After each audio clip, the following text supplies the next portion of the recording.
Hello दोस्तों, कैसे हो आप सब। आशा करता हूँ कि आप सब बहुत अच्छे होंगे। आप सभी का दिल से बहुत बहुत स्वागत है हमारे इस यूट्यूब चैनल पे। दोस्तों, आज का ये वीडियो काफ़ी इम्पोर्टेंट होने वाला है, क्योंकि आज हम कोल इंडिया शेयर के तेज़ी के बारे में बात करने वाले हैं। इस शेयर का नेक्स्ट वीक में कैसा टारगेट रह सकता है। तो आप लोग वीडियो को लास्ट तक देखें, बहुत कुछ देखने और सुनने को मिलेगा। दोस्तों, अगर कोल इंडिया ब्रोकरेज फर्म की माने तो ब्रोकरेज फर्म ने इसे तेजी की उम्मीद जताई है। कोल इंडिया के शेयर प्राइस की अगर बात करें दोस्तों, तो कोल इंडिया के शेयर 52 वीक हाई यानी 544.70 रुपये और 52 वीक लो 554.75 रुपये है। पिछले कुछ समय में कंपनी शेयर में दबाव में है और कुछ खास रिटर्न नहीं दिया है 3 महीने में। पिछले एक साल में इसमें 78% के शानदार रिटर्न मिला है दोस्तों। वही पिछले 4 साल में कंपनी ने 290% की रिटर्न वही दिया दोस्तों। अगर बीते शुक्रवार को बात करें तो शुक्रवार को कंपनी के शेयर में 1.71 की गिरावट आई है और यह stock BSE Bombay stock exchange पे 488.75 रुपये के भाव पे बंद हुआ है। अगर कोल इंडिया के ब्रोकरेज फर्म की राय माने तो एक ब्रोकरेज फर्म है मोतीलाल ओसवाल। अगर मोतीलाल ओसवाल की बात माने तो इन्होंने कोल इंडिया के शेयर में तेजी की उम्मीद जताई है। ब्रोकरेज ने 5 सितंबर 2024 की अपनी रिसर्च रिपोर्ट के अनुसार कोल इंडिया के शेयर में खरीदारी की सलाह दी है। वही दोस्तों, और 600 रुपये के टारगेट प्राइस भी इन्होंने दिया है। मौजूदा प्राइस के हिसाब से कोल इंडिया के शेयर में 23% के शानदार तेजी आने की उम्मीद इन्होंने जताई है मोतीलाल ओसवाल ने। लेकिन दोस्तों, इसका हम फंडामेंटल एनालिसिस और टेक्निकल एनालिसिस करेंगे। वहीं अगर कोल इंडिया के काम के बारे में बात करें तो कोल इंडिया लिमिटेड एक भारत की सार्वजनिक प्रतिष्ठित कंपनी है। यह भारत और विश्व में सबसे बड़ी कोयले की कंपनी है। यह भारत सरकार के पूर्ण स्वामित्व वाली यानी टोटली इंडियन गवर्नमेंट की कंपनी है, जो कोयला मंत्रालय भारत सरकार के अंडर आता है। यह कोयला खनन और उत्पाद में लगी कंपनी है और ये नवरत्न सार्वजनिक क्षेत्र के उपक्रम है। और इसका दोस्तों मुख्यालय का बात करें तो कोलकाता और पश्चिम बंगाल में ही है। दोस्तों, जैसे कि आप लोगों को पता है, किसी भी कंपनी का शेयर लेने से पहले हमें उसे उसके कामों के बारे में और उसका फंडामेंटल एनालिसिस, उसका सेल्स कितना है, उसका प्रॉफिट लॉस कितना है, ये सब देखना बहुत ज़रूरी होता है। और उसके बाद से दोस्तों हम सेकेंड में टेक्निकल देखते हैं, उसका चार्ट पैटर्न के कैसा है, वो हायर हाई बना रहा है या नहीं बना रहा है, या लोअर लो बना रहा है या न्यूट्रल है, कैसा है, ये सब देख के ही हम शेयर लेते हैं।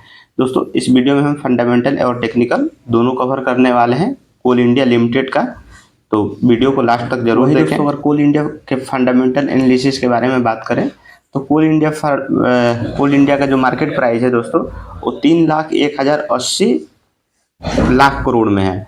और वही दोस्तों, अगर इसका स्टॉक पी की बात करें तो स्टॉक पी 8.25 है, जो कि बहुत चीप है। और इसका ROE की बात करें, ROE से अगर इसके पी का कंपेयर करें तो इसका ROC जो है दोस्तों 63.6 है और ROE 52 है। तो अगर ROC के हिसाब से देखें तो इसका स्टॉक पी बहुत चीप है। और वही दोस्तों, अगर इसका डिविडेंड का बात करें, डिविडेंड 5.22 है, जो कि बहुत अच्छी है। और उसके बाद से दोस्तों, अगर इसका फेस वैल्यू देखें तो फेस वैल्यू 10 है, जो कि किसी भी कंपनी के लिए बहुत ज़्यादा मायने रखती है।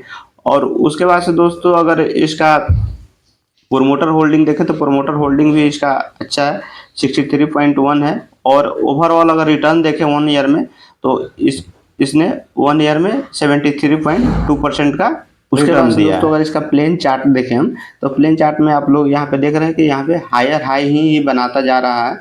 और अभी कुछ दिनों से ये कंपनी थोड़ा सा नीचे जा रहा है। वही दोस्तों, सेकंड अगर इसका पीयर कंपेरिजन करें तो ये अपने जितने भी कॉम्पिटिटर कंपनियां हैं उस सबसे इसका पी जो है वो एकदम कम है।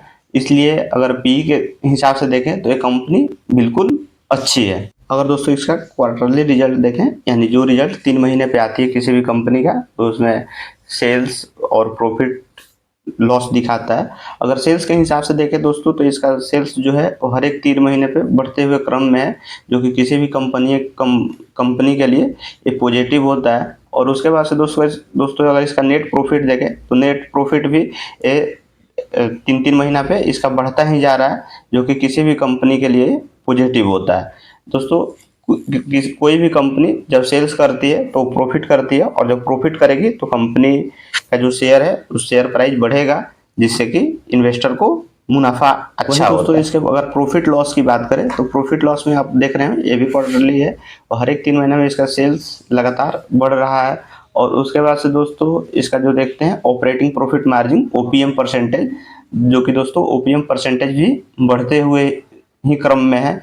और उसके बाद से दोस्तों अगर इसका ईपीएस देखें, अर्निंग पर शेयर, तो अर्निंग पर शेयर भी इसका बढ़ता हुआ ही है, जो कि आप लोग देख रहे हैं यहाँ पे ओपीएम जो है अर्निंग पर शेयर, ये भी बढ़ते हुए ही क्रम में है। वहीं दोस्तों अगर इसका बैलेंस शीट देखें, जो कि किसी भी शेयर के फंडामेंटल एनालिसिस का एक प्रमुख भाग होता है, तो वही दोस्तों अगर इसका बैलेंस शीट देखें तो हम देखते हैं balance sheet total liability and total asset जो होता है वो बढ़ते हुए क्रम में होना चाहिए।